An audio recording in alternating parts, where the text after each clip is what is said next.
This is the last problem I'm going to solve. It's question 5 of problem set 1. So it says an experiment is performed to determine the empirical formula of a copper iodide.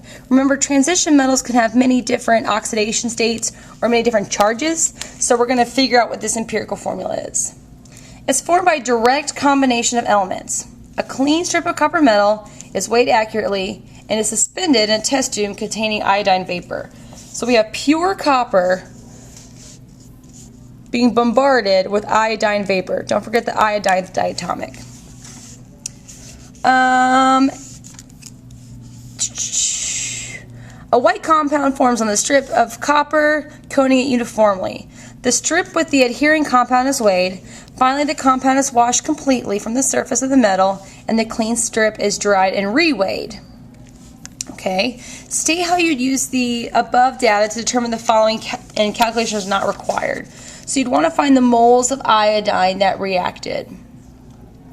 This is the mass of just your copper strip. So this is just Cu. This is the mass of the CuXIY. So there's the strip with the compound on it.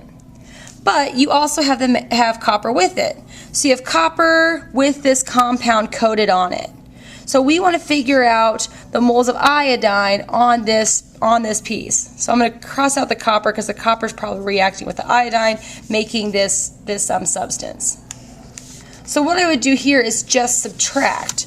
I would subtract these two numbers, and the masses of my copper would cancel out because they should be conserved, and just iodine would be forming on here. So it says I don't need to use calculations, but if you want to double check what I was doing, I found that I had 0.0085 grams of iodine. And then I assumed that means I had 6.7 times 10 to the negative fifth moles. Okay, same thing with the copper metal. I would do the mass of this copper strip after washing, so that is when all my compound is washed off, and then the mass of my original sample. And I would subtract these two. That would tell me how much copper was used up, because these masses aren't the same.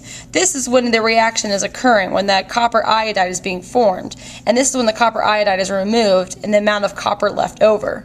So if I subtract my original copper from my final copper, then I got 0.0041 grams of just copper. Okay, and then if I know how many grams of copper it is, I can simply say I have 6.5 times 10 to the negative fifth moles of copper. So I won't show you the stoichiometry, just go from the grams and divide by the molar mass. Same thing with iodine. Explain how you determine the empirical formula of this. So if I know my moles of copper and my moles of iodine, it looks like it's roughly 1-to-1. So I have 6.7 times 10 to the negative fifth and 6.5 times 10 to the negative fifth. That's roughly a 1-to-1 molar ratio, so it must just be CuI, like divided by small. Okay? And now we have an error analysis question. So explain how the following would affect the empirical formula that could be calculated. This is just like our hydrate question. So it says some unreacted iodide condensed on the strip. Okay, so our iodine is originally in the gas form in this equation, and they're saying like it underwent condensation and turned into a liquid, and now it's on the strip. So now that means we have some mass of iodine being weighed on this copper strip. So like maybe right here. So instead of this just being the copper iodide piece of metal, we have some just normal iodide that's not reacting, just hanging out on this metal. So that means this mass would get greater. So if this mass gets greater, they would think there is a higher amount of copper iodide going on. And if we're subtracting these two and this number is greater, then this difference in mass will be greater. And if this difference in mass is greater, then we're going to think it's all coming from this iodine. So our molar ratio of iodine would go up. We would think there's more moles of iodine adhering to the copper, when really in this case it's not undergoing a chemical reaction, it's just condensing. Number 2, a small amount of white copper flaked off, small amount of the white compound flaked off before weighing. So this is the white compound they're talking about.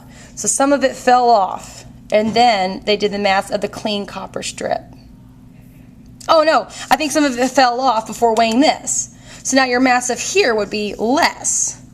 So if your mass here would be less, then that means that you would assume there's more copper than iodide in your chemical reaction, not as much mass adhered to here.